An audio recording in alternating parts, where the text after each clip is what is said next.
లక్ష్మీదేవి ఆనందంతో మీ ఇంటి సింహద్వారం దగ్గరకు వచ్చి మీ ఇంటి తలుపు తట్టి ఇంట్లోకి వచ్చి తరతరాల్ని అనుగ్రహించాలంటే, చిరకాలం ధనానికి లోటు లేకుండా ఉండాలంటే 101 రూపాయి బిళ్ళల విధి విధానం పాటించాలని రహస్య పరిహార శాస్త్రంలో చెప్పారు.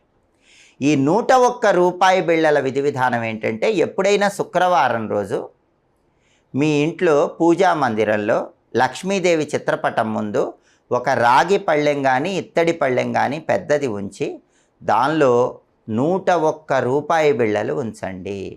ఆ 101 రూపాయి బిళ్ళల మీద ఒక మట్టి ప్రమిదలో ఇంకొక మట్టి ప్రమిద ఉంచి ఆవు నెయ్యి కానీ నువ్వుల నూనె కానీ పోసి 3 ఒత్తులు వేసి దీపాన్ని వెలిగించండి.